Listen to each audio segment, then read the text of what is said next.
In the village of Darshem, nestled at the edge of a valley perpetually cloaked in mist, the elders spoke of a place no map dared mark, a castle known only as Qasr al-Zuhur, the castle of manifestations. Children were warned never to follow the fog too far, lest they hear the whispers that led them astray. Travelers who asked too many questions were met with silence, or a single phrase, "Truth lives there, but so does madness." One such elder, a weathered man named Yusuf, claimed to have seen the castle once in his youth. He spoke of spires that pierced the clouds and walls that drank the light. But it was not the architecture that haunted him, it was the presence. "It watches," he would say, eyes distant. "It waits for those who seek what should remain hidden." The legend told of a jinn who once guarded divine knowledge, truths not meant for mortal minds. In the time before time, this jinn was entrusted with secrets of creation, time, and the soul. It was a being of balance, neither cruel nor kind, bound by cosmic law. But betrayal came not from man, but from within. The jinn, curious and proud, began to whisper truths to those who wandered too close. Each revelation chipped away at its purpose until it was no longer a guardian, but a corrupter. Banished from the celestial realms, the jinn descended into the valley and built Qasr al-Zuhur from stone and shadow. It infused the walls with memory, the mirrors with alternate realities, and the air with whispers of forgotten tongues. The castle became a living entity, a manifestation of the jinn's fractured mind. Those who entered seeking knowledge were offered a bargain, truth in exchange for memory. Few returned. Those who did were hollow, speaking in riddles, their eyes reflecting things no one else could see. Yusuf's tale always ended the same way. "The jinn does not lie," he would whisper. "It reveals." And revelation is the cruelest form of truth. The villagers dismissed him as mad, but none dared venture into the valley. The mist never lifted, the path remained broken, and Qasr al-Zuhur waited, its windows glowing faintly in the night, like eyes that never blink. Ali was not a thrill seeker, nor a believer in ghost stories. He was a scholar, methodical, skeptical, and deeply wounded. Years of studying folklore had taught him that every myth held a kernel of truth, buried beneath layers of superstition and metaphor. But it wasn't academic curiosity that led him to Qasr al-Zuhur. It was grief. His wife Layla had vanished 2 years prior, during a research trip in the Caucasus. No trace, no clues, only a journal entry she'd left behind, referencing a castle where truth manifests. The phrase haunted him. He scoured archives, questioned mystics, and followed whispers across continents until he arrived in Darshem, the village at the edge of the mist. Locals refused to speak of the castle. Some turned away when he asked. Others muttered prayers. Only one man, an old shepherd with cataract-clouded eyes, pointed toward the valley and said, "If you go, remember, it does not lie, it reveals." Ali packed lightly, his journal, a lantern, a flask of water, and Layla's final note. The path was barely visible, swallowed by fog and tangled roots. The forest loomed on either side, its pines twisted and gnarled like arthritic fingers reaching for the sky. The air grew colder with each step, and the silence was unnatural. No birds, no wind, only the crunch of his boots on ancient stone. The terrain grew treacherous. Crumbling steps led down into the valley, slick with moss and shadow. At one point, the mist parted just enough to reveal jagged cliffs rising like sentinels on either side. He felt as though he were descending into a forgotten wound in the earth. Then he saw it. Qasr al-Zuhur rose from the valley floor like a monument to forgotten gods. Its spires pierced the clouds, crowned with crescent moon finials that glinted faintly in the moonlight. The walls were made of obsidian stone, veined with silver and covered in crawling vines that pulsed as if alive. Arched windows lined the facade, some glowing faintly, others dark and hollow. Ali approached the gate, a towering arch of wrought iron engraved with symbols he recognized from ancient Sufi texts. The doors creaked open without touch, revealing a courtyard overgrown with thorned ivy and statues whose eyes seemed to follow. Inside, the air was thick with incense and decay.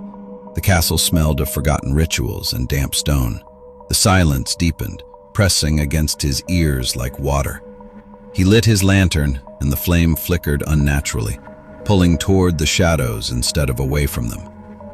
He wandered through the grand hall, where mirrors lined the walls but refused to reflect him. Instead, they showed flickers of other worlds, deserts under blood-red skies, cities crumbling into sand, and a cloaked figure made of smoke and whispers. Ali felt it then, not fear, but recognition. The castle was not merely haunted, it was aware, and it had been waiting. Ali's footsteps echoed unnaturally as he moved deeper into Qasr al-Zuhur. The grand hall stretched impossibly long, its walls lined with mirrors that refused to reflect the present. Each pane shimmered with alternate realities, some beautiful, others grotesque. One showed a version of Ali standing beside Layla in a sunlit garden. Another revealed him alone, aged and hollow-eyed, scribbling in a journal with pages made of skin. He turned away. The castle's architecture defied logic. Corridors twisted back on themselves. Staircases led both upward and downward simultaneously, and doors opened into rooms that hadn't existed moments before. Yet, Ali pressed on, driven by the same obsession that had brought him here. The need to understand, to uncover, to find Layla, or at least the truth she'd died chasing. He discovered the Library of Whispers behind a hidden panel in the wall. The room was circular, its shelves carved directly into the stone, filled with scrolls and tomes written in languages older than civilization. The air was thick with sandalwood and mildew. As he reached for a book bound in cracked leather, he heard it, a whisper soft and rhythmic like breath against his ear. "You are not the first." Ali spun around. No one, only shadows. He opened the book. The pages were blank until he touched them. Then words bled through, forming sentences in Layla's handwriting. "The jinn does not lie. It reveals, but revelation is not salvation." His hands trembled. The ink faded as quickly as it appeared. Further exploration led him to the mirror room, a circular chamber with no windows and no light source, yet it glowed faintly. Mirrors lined every inch of the walls, floor, and ceiling. Here, reflections were not passive, they moved independently, showing versions of Ali that blinked out of sync, smiled when he did not, and whispered things he could not hear. In the center stood a pedestal with a single object, a silver coin etched with the same symbols as the gate. He picked it up. The mirrors rippled. One reflection stepped forward, pressing its hand against the glass. Its eyes were black voids, its mouth moved. "Truth is a wound. Do you wish to bleed?" Ali dropped the coin. The reflection vanished. He descended the spiral staircase next, drawn by a low hum that vibrated through the stone. The steps were narrow and slick, spiraling downward far beyond the castle's foundations. The deeper he went, the colder it became. Frost formed on the walls, his breath fogged instantly. At the bottom, he found a door made of obsidian, pulsing faintly. It bore no handle, only an inscription. "To seek is to surrender. To know is to forget." He touched it. The door opened. Inside was a chamber unlike any other, vast, empty, and silent. In its center stood a figure cloaked in smoke, its form shifting constantly. Eyes blinked in and out of existence across its body. It did not speak, but Ali heard it. You seek truth. I offer revelation. The jinn had manifested. The chamber was impossibly vast, yet suffocating. Its walls pulsed like living tissue, and the air shimmered with a heatless glow. Ali stood frozen, staring at the figure in the center, a being cloaked in smoke, its form constantly shifting. Eyes blinked across its body, vanishing and reappearing in erratic patterns. It had no face, no voice, yet its presence was overwhelming. You seek truth. I offer revelation. The words did not echo in the room. They echoed in Ali's mind.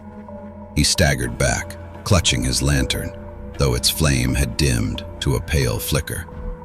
The jinn did not move, yet the space between them seemed to collapse.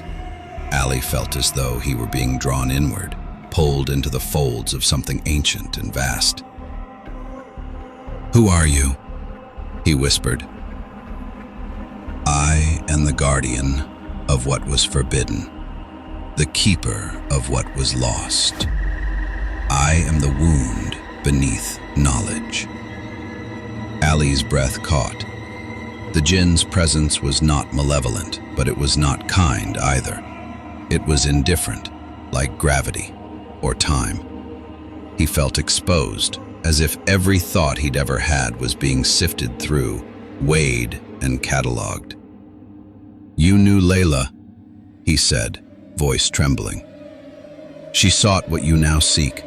She was brave. She was broken. Ali's heart pounded. Is she here? The jinn did not answer.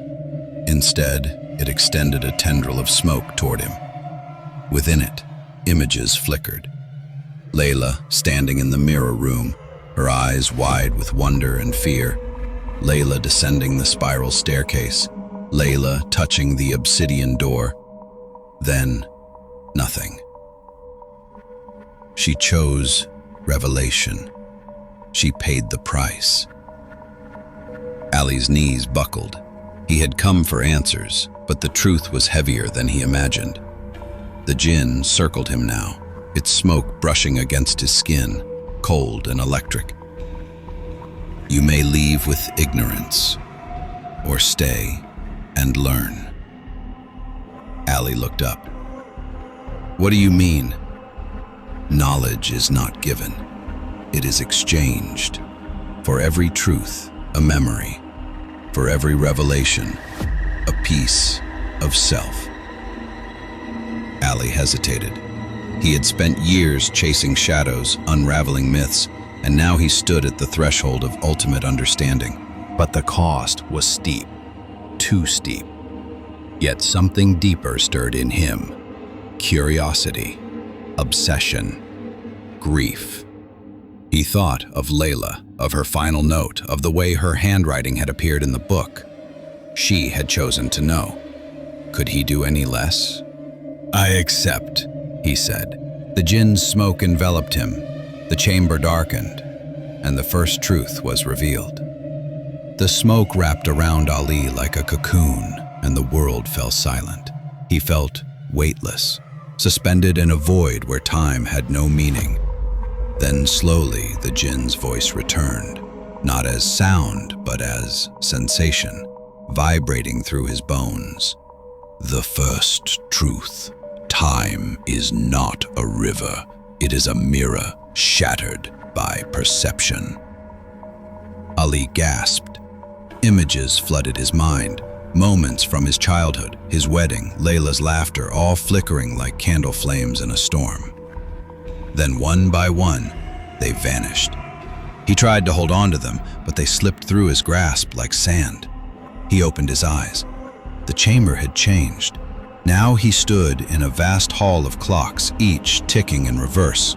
Some spun wildly, others moved in slow, deliberate pulses. The jinn hovered beside him, its form more defined now, tall, robed in smoke, with a face that shifted between familiar and alien. You have surrendered your memory of time.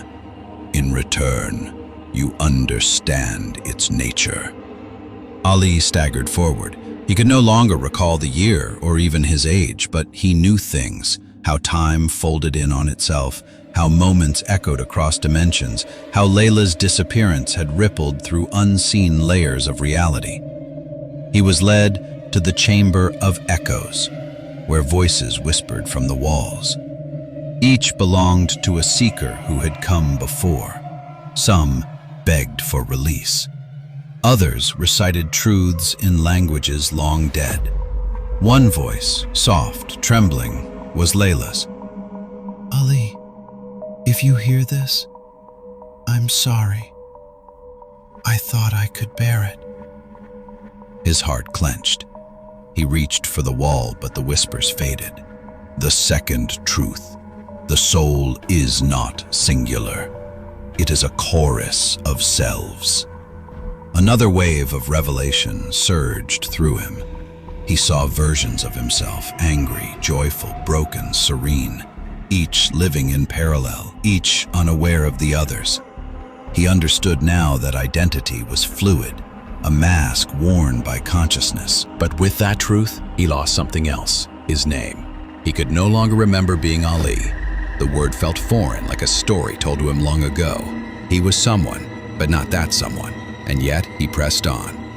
Days, or perhaps minutes, passed. The jinn revealed more: the architecture of emotion, the anatomy of dreams, the language of silence.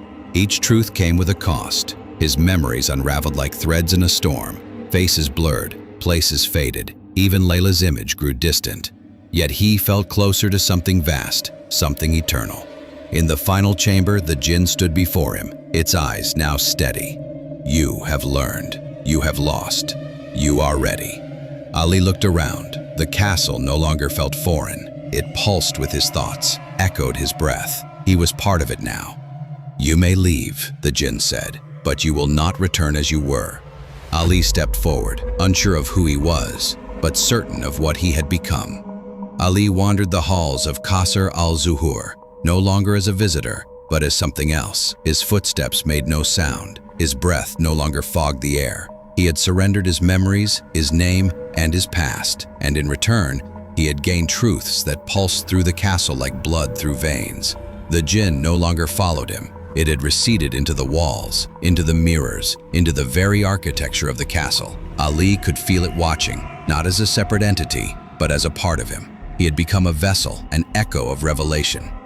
He stood before a mirror in the grand hall. This time, it reflected him, but not as he was. The figure in the glass was taller, cloaked in smoke, eyes flickering with distant stars. It smiled, and Ali felt the smile on his own lips. He was no longer a man, he was a manifestation. The castle responded to him now. Doors opened before he touched them. Rooms reshaped themselves to his thoughts. He wandered into the library of whispers and found new tomes, books that hadn't existed before, filled with truths he hadn't yet known. He read them without effort, the words flowing into him like breath. But with each truth, he felt the fading of something else. Emotion became abstract. Time became irrelevant. Even Layla's voice, once a beacon, now felt like a distant echo in a dream he could no longer recall. He tried to leave. The castle allowed it. The gates creaked open, the mist parted, the path reappeared. But as he stepped outside, the world felt wrong.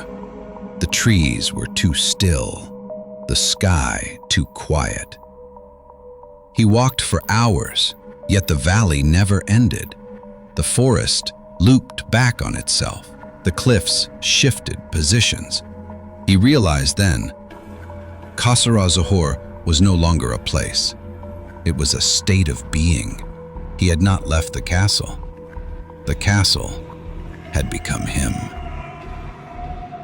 In the mirror room, he saw others, reflections of future seekers. Some were scholars, some were dreamers. One was a child. They would come, drawn by the same hunger, and he would be there, waiting. Not as Ali, but as the whisper in the fog, the shadow in the mirror, the manifestation of truth. The mist never lifted from the valley. It clung to the trees like a second skin, curling around branches and stones, whispering secrets to those who dared listen. Most villagers stayed far from the edge, but every few years someone came, drawn by stories, by obsession, or by loss. This time, it was a young woman named Samira. She was a linguist, fascinated by ancient scripts and the myth of the jinn who revealed divine truths. Her research had led her to Darshem, where she found the same silence Ali once faced. The villagers had grown older, more fearful. Yusuf was long gone, but his stories remained, passed down like warnings etched into bone. Samira ignored them. She followed the crumbling stone path into the valley, her boots crunching against frost-covered moss. The forest loomed, gnarled and watchful. The cliffs rose like jagged teeth, and then through the mist she saw it. Qasr al-Zuhur. It looked different than she imagined, less ruined, more alive. The spires shimmered faintly, and the windows glowed with a soft golden light. The gate opened as she approached, revealing a courtyard that pulsed with quiet energy. Inside, the castle welcomed her. The mirrors showed her reflections that blinked out of sync. The library of whispers offered books written in her own hand. The spiral staircase hummed with anticipation. She felt watched, but not threatened. Guided the mirror room, she saw him. A figure cloaked in smoke, eyes flickering with starlight. He did not speak, but she felt his presence. Familiar, curious, patient. She stepped forward. "You seek truth," the voice whispered in her mind. "I offer revelation." Samira hesitated. She had read of bargains, of memory exchanged for knowledge, but she had come prepared. She had written down everything she loved, everything she feared, everything she was, hoping that if she forgot, she could one day remember. The jinn waited. And behind it, in the mirrors, Ali watched. He no longer remembered his name, but he recognized the hunger in her eyes. He had once stood where she stood. He had once asked the same questions. Now, he was part of the answer. Samira reached out. The mirrors rippled. The castle pulsed. And Qasr al-Zuhur welcomed its next seeker.